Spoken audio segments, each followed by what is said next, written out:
I was like, yeah, Kail, a talk show starring an illiterate and a sourpuss. That'll do well in ratings. Hey everybody, welcome back to my channel. If you haven't already, make sure to hit that subscribe button so you don't miss out on a single video.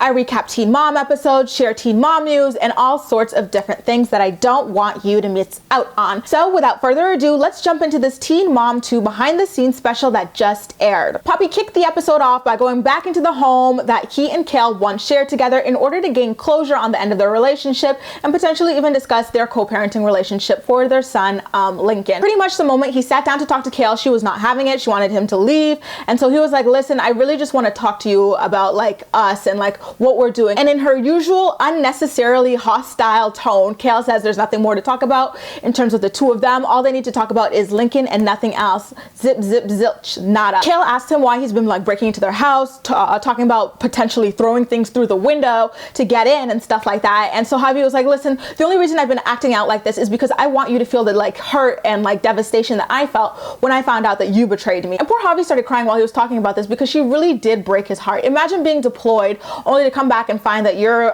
wife had been cheating on you and just running around the block. I mean, come on, you guys. And so Kail was like, I'm not gonna feel the way you feel, which we all expected, right? And then she kind of justified her cheating by saying it's not like we were this happy couple. And so Javi, being the bigger person in the situation, apologized for the way he acted, and Kail, of course, did not apologize for the things that she did in order to hurt the guy. We then flip over into a scene where Leah is getting ready to leave off to LA the next morning. So she spends her last night with the girls and tells them about how excited she is to be accepted into college. And then we find ourselves in LA where Jenelle and David are in the green room ready to film some Teen Mom 2 reunion stuff, and Kail walks in and she has this like big weird fake, oh my god, I love baby's voice, let me touch the bump, and like it just doesn't suit her because we all know Kail is a really aggressive, rough around the edges type of girl. So this like cutesy voice was just like, oh my god, let me touch the bump, me touch bump. To me, I was just like, girl, you need to chillax. And second of all, don't you hate Jenelle? I'm pretty sure the two of you guys fell out really hard when Jenelle leaked your phone number. And of course, Kail couldn't resist saying that she had baby fever so long as it wasn't babies with her own damn husband. I was like, girl, that is tacky as fuck. In our first sneak peek of the upcoming reunion, we saw Jenelle turn on her usual waterworks when it comes to getting custody of Jace back. And then she gets off stage afterwards and she's still crying and she's like, you're supposed to have a mom who cares about you and loves you and isn't selfish. It was like, yeah, Jenelle, that's exactly how all your children feel, the way you've abandoned the hell out of them. And she continues on to cry about how her mom never played with her. She only ever played with her this one board game called Yahtzee or whatever, and that she always preferred her siblings. What she's saying might be true, so I don't really want to comment on that too much, but at the same time, it's like Jenelle is a really dramatic woe is me kind of girl, so it's really difficult to tell with her. And she's so overwhelmingly emotional that she pretty much decides that she wants to leave, and this time she's blaming it on heartburn, saying that she tried to tell everybody for 2 hours, no one checked in on her, which I find really difficult to believe. Like, look at the way these producers are on these people like white on rice. They are not playing around. I feel like if Jenelle really was sick or if something did happen that she needed, she would have gotten it like this. Like, these producers suck up to these girls like crazy. I don't believe that no one tended to her for 2 hours. And then later on Twitter, she claimed that the real reason she left was because she was hungry, which was kind of funny because she mentioned heartburn 1,000 times and feeling sick 1,000 times, but she never mentioned feeling hungry in the whole episode. And so Papa Randy, y'all know him as Chelsea Houska's father, took his shady ass to Twitter to be like, you know what? I miss filming Teen Mom reunions. There's always food there, always food. Never lacking in food ever. Love him or hate him, you cannot deny that man is shady as hell. Producers really did try to do everything that they could to keep Jenelle there because they needed to film an intro and an outro with all of the girls. And Jenelle was like, no, I don't want to because I'm feeling really sick and I can't even talk. And so they're like, you don't even have to talk. You know, just appear over there. She's like, but if I don't talk, they'll exclude me. Like, oh, and it's like, girl, like if you don't go, you'll be excluded. And if you don't talk, there's not really much they could feature on you. Do you think they're really just gonna like pan to you for a full 30 seconds and leave crickets in the background? Like, obviously her victim complex is too strong for me to handle sometimes. I really love that little lunch scene where Leah and Barbara were sitting down talking, and Leah told Barbara that she's going to college, and Barbara was so excited for her. She was like, you know what, while you're over there, you might even meet yourself a rich doctor with a yacht or something. And Leah was like, you know what, I'm actually kind of happy right now being single. And I was really happy for her in that moment. We've always known Leah as being boy crazy and a total DICK hopper, so it's nice to see that she has totally really mellowed out and focused on school this time around. Jenelle unfortunately wasn't the only sick mom this episode. Chelsea herself came down with like a fever or a flu and her temperature was 99, and so she decided to head home as well. And the difference between the two of them heading home because they were sick was completely night and day. Chelsea was like, I feel so guilty, I don't want to be an asshole, but I really am feeling really sick.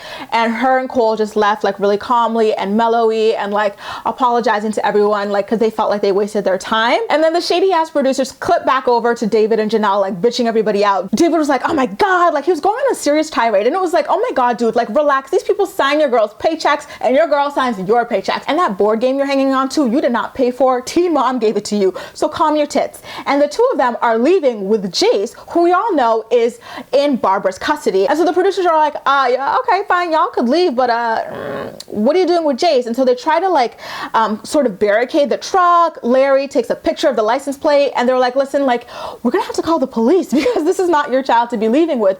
And David and Jenelle did not want to hear it. David himself actually got out of this truck and started like getting buck with like the producers and the crew and stuff. Like he wanted to scrap with them. He looked like a big old hillbilly over there, and it was a hot ass mess. And speaking of Barbara, she comes out of filming her scene, and the producers let her know, listen, David and Jenelle went off with Jace. We called the police. We just wanted to let you know.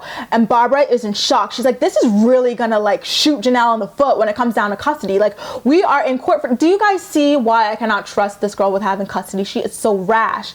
And Barbara, of course, blames all of this on David being really manipulative of Jenelle and controlling. And she was like, this is not even against Jenelle. Like, I don't want Jace around David. David is just trying to control Jenelle. I cannot stand that guy. Call the police. Let's get in the car and go. And she was just so hysterical about these two making off with her son. Not only did I feel bad for Barbara because, you know, David and Jenelle disappeared with her son, but she was stuck in the car over there with the most annoying teen mom producer, Kristen, who coddles the shit out of Jenelle. So they're in the car. Barbara's like, you know what? I'm going to press charges against David. He cannot do this. Like, I am fighting the hell out of him on this. And so they arrive there, and the police unfortunately had not been there yet. And so Barbara was like, tell him to come down, and I'm calling the police myself. Bring Jace downstairs. And so it was a bit of a standoff because David and Jenelle did not want to bring Jace downstairs, and Barbara was like, I'm not coming up there because I know it's going to be a big ass fight, and you know what? You are the people in the wrong, so bring the child downstairs. And so David eventually comes downstairs with Jace and kind of just like stops at the door and holds it open for Jace to get out. And before David could close the door, Barbara's like, I call the police on you. I'm pressing charges. You're going to jail. And so David just like closes the door and walks on out.